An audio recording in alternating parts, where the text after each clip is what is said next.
Oh, and by the way, before we get stuck into it, I think we need to do a bit of this, right? It's a bit pantomime. It's a bit, I just like it. It makes me laugh. Because I was playing around with this the other day and it just cracked me up. I can't hear you clearly, but what I'd like to know is, are you on the fun side of the island? When I ask that question, feel free to shout out. When I say, what side of the island are you on? Feel free to shout out, no matter where you are, if you're in Tesco's or Costa or with the kids. I say, what side of the island are you on? Feel free to shout back, the fun side of the island. I will accept videos on that which I can play. So what side of the island are you on? The fun side of the island. Let's bring a bit of pantomime to these morning lives. Anyway, before we get into that, I just want to talk about this. Why 80% of the population do this thing doesn't make it right. And you know what that thing is, I'm sure, at this stage. It's drinking. It's drinking alcohol. But it doesn't make it right, does it? There are a gazillion things that we once believed that we demonstrated are not true. Think about it. Let's rewind a little bit to Columbus. Everyone thought the world was flat. They all believed it. Everyone bought into that one myth. Columbus disproved it, and then, slowly but surely, everyone believed the world was round. Didn't make it right. It didn't make it right because everyone at one point believed it was flat. Didn't will it into being the truth. It wasn't.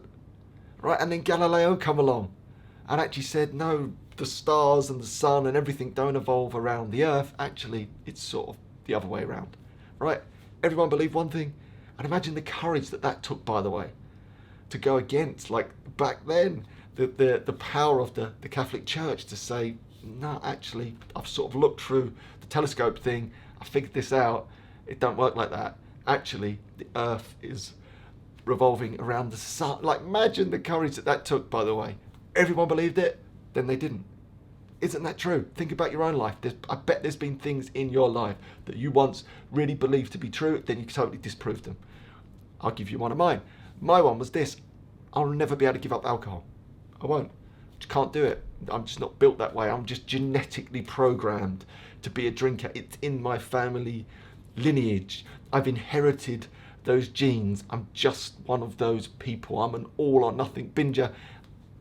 I'm never going to be able to take a break from alcohol. It's just part of. I just got to accept it. What a load of rubbish. Disproved that in a huge way. Here I am 7 and a bit years later. I bet there's other things in your life that you thought to yourself, I can never do that. I'll never be able to do that. I'll never be able to write a book. I was dyslexic at school. I can't write poetry. Justine, I'm thinking of Justine on here now, was told that, was dyslexic. Now writes the most beautiful poetry. Is about to try and put it all together and release a book. Right? How many things in your life have you once believed were true and then you completely disproved? Loads, right? That's what life's about. Isn't it beautiful? Just because 80% of the adult population right now believes one thing, which is alcohol is fun and it's cool and all that stuff, don't make it right. Don't make it right, does it? And what's happening by that, because of this huge group of people, it's incredibly powerful to our psychology and it sucks us in to the same trap. But just imagine this, just imagine there was another way, and actually the real smart thinkers have walked over here onto the fun side of the island and they're like, I can't believe it.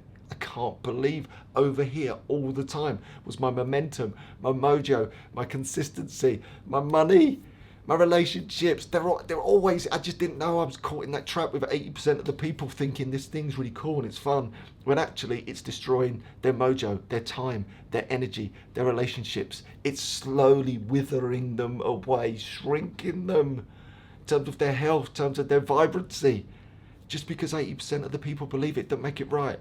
Just like Columbus, right? Proving the world was round, right? And this is what we're on, the mission we're on. We're like alcohol-free Columbuses, right? That's what we're doing. We're like demonstrating, hold on a minute, that world thing, it's not flat, it's actually round. That alcohol thing, what you'll think is like fab and amazing and super cool, is actually destroying so many elements of your life. And it's so subtle and it's so sneaky that you haven't realised. And while you're in middle age and you're thinking, oh, I'm just meant to feel a bit rubbish, be a bit like unfit, overweight, unhealthy, unmotivated, that's just, I guess, middle age. No, it's not. That's not at all how you're supposed to feel. Ever. You're not.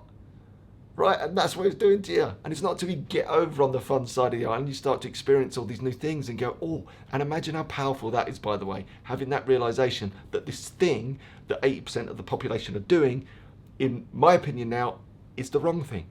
And isn't it beautiful to be able to see on the other side of that and look back in and go, oh, I get it now, see it for what it is. I think that's so incredibly powerful for all of us, because then it leads to more, bigger and better change, because then you start to question everything in your life. You might start to question the way that you eat and think, well, I don't have to follow the cultural way or style of nourishing my body. Maybe I can do different things. Maybe I can drop meat and eat plants. Whatever it is for you, maybe I can exercise in a different way because I don't have to follow the herd, because there's a high chance the herd have got it wrong.